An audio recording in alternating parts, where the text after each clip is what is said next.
Canada के प्रधानमंत्री mark Carney ने प्रधानमंत्री नरेंद्र मोदी को फोन करके G7 शिखर सम्मेलन में शामिल होने का निमंत्रण दिया है।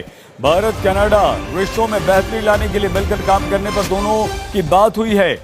मोदी जी को कैनेडियन प्राइम मिनिस्टर ने जो है फोन कॉल करके और G7 के लिए जी हाँ उनको इनवाइट कर लिया, उनको दावत दे दी और मोदी जी जा रहे हैं G7 में।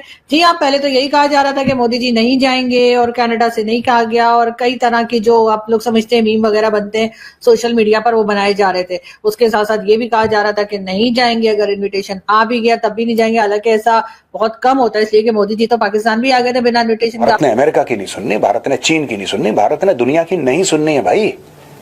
उसका कारण क्या? ये नहीं कि हम बहुत अमीर देश हैं, बात यह है कि जो हमारी जरूरतें हैं हम बिना मांगे उसको पूरा कर दें। We are not dependent on the world like Pakistan is dependent. World leaders होते हैं वहां पर, एक तो वो कि जो G7 के मेंबर्स हैं और बाकी वो जिनको बाकायदा स्पेशल इनविटेशन देकर बुलाया जाता है। उसमें से एक जो टॉप पे मुल्क है, जो सुनने में ये आ रहा है कि ये G7 का एक परमानेंट मेंबर बनने वाला है, बने या ना बने ये उनकी अपनी मर्जी है, लेकिन वो है हिंदुस्तान। यकीनन वो तमाम लोग जो है अब ये सोच रहे होंगे कि अब क्या करें, इसलिए कि जी अब जो है वो ना सिर्फ ये कि कैनेडियन प्राइम मिनिस्टर ने जो है वो मोदी जी को इनविटेशन दे दिया है, बल्कि ये कि फोन कॉल करके इनवाइट किया ताकि मोदी जी ये ना कहें कि कोरियर वाला जो था वो कार्ड कहीं और डाल के चला गया। और नरेंद्र मोदी साहब इससे पहले भी ये समिट जब भी हुई उनको स्पेशली बुलाया जाता है।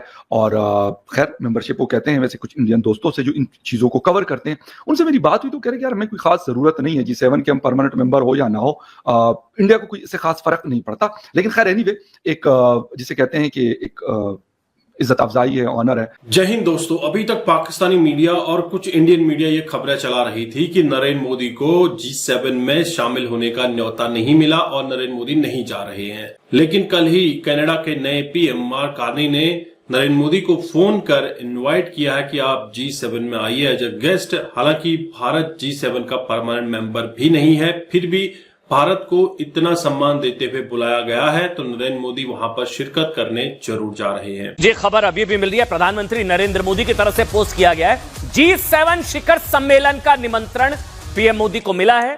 ये पोस्ट प्रधानमंत्री नरेंद्र मोदी की तरफ से अभी किया गया है। उन्होंने जानकारी दी है कि कनाडा के प्रधानमंत्री का फोन आया और मैंने उनको जीत की शुभकामनाएं दी और जो इनवाइट उन्होंने मुझे G7 समिट में शामिल होने के लिए दिया उसके लिए मैंने उनको धन्यवाद दिया। वो ना सिर्फ ये कि कैनेडियन प्राइम मिनिस्टर ने जो है वो मोदी जी को इनविटेशन दे दिया है, बल्कि ये कि फोन कॉल करके इनवाइट किया ताकि मोदी जी ये ना कहें कि कोरियर वाला जो था वो कार्ड कहीं और डाल के चला गया।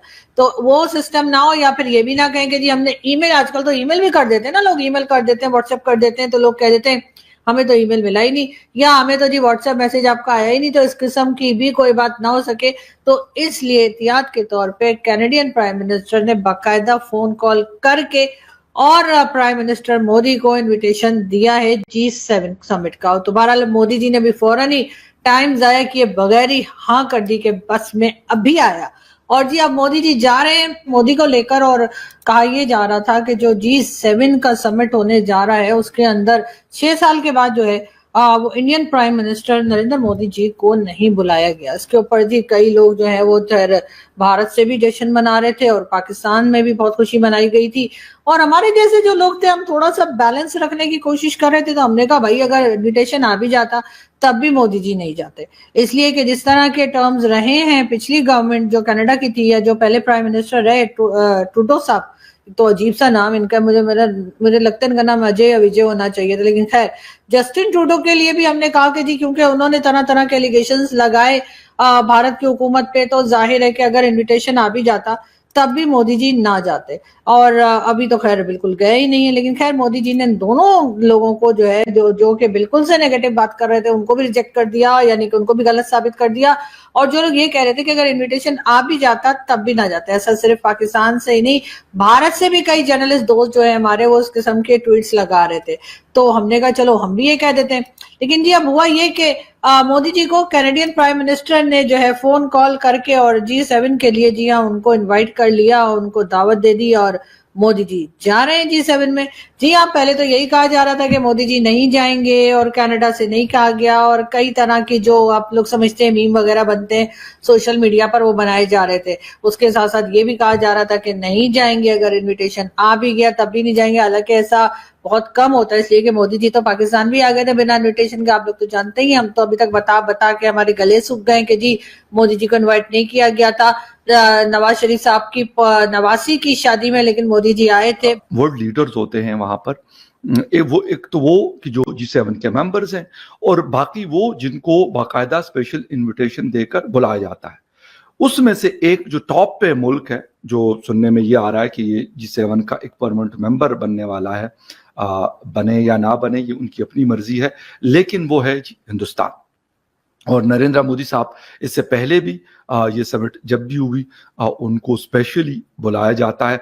और खैर मेंबरशिप वो कहते हैं, वैसे कुछ इंडियन दोस्तों से जो इन चीज़ों को कवर करते हैं उनसे मेरी बात हुई तो कह रहे कि यार हमें कोई खास ज़रूरत नहीं है G7 के, हम परमानेंट मेंबर हो या ना हो, इंडिया को कोई इससे खास फर्क नहीं पड़ता। लेकिन खैर एनीवे, एक जिसे कहते हैं कि एक इज्जत अफजाई है, ऑनर है कि आपको इस तरीके से बुलाया जाता है। और सिर्फ ना बुलाया जाता है बल्कि बड़ा एक जिसे कहते हैं कि VVVIP जिसको प्रोटोकॉल कहा जाता है, यानी वहां पे जितने भी मेंबर्स हैं वो, और जो वहां पे आए होते हैं साइडलाइन में वो, सब के सब चाह रहे होते हैं कि यार वो नरेंद्र मोदी साहब प्राइम मिनिस्टर ऑफ इंडिया से कोई हाथ मिला ले, कोई बात कर ले, कोई बिजनेस वगैरह इस तरह की चीजों के ऊपर बड़े इंटरेस्टेड नजर आते हैं। तो मेरे ख्याल में ये उनके लिए एक बहुत बड़ी रिस्पेक्ट की बात है। किसी के लिए भी, मैं ये नहीं कहता कि नरेंद्र मोदी साहब प्राइम मिनिस्टर इंडिया के लिए, अगर मेरे प्राइम मिनिस्टर पाकिस्तान के हो तो मैं कहूंगा बिल्कुल बहुत बड़ी बात है कि आपको इस तरह की रिस्पेक्ट मिल रही होती है वर्ल्ड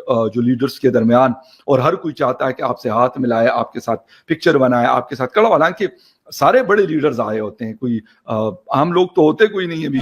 अगर हम लोग, आपने G7 मीटिंग की बात की तो इसके अंदर जो इंडिया है वो परमानेंट मेंबर नजर नहीं आता। दोस्तों, जस्टिन ट्रूडो के समय पर आपने देखा भारत और कनाडा के बीच किस तरह के रिलेशंस तल्ख हो गए थे।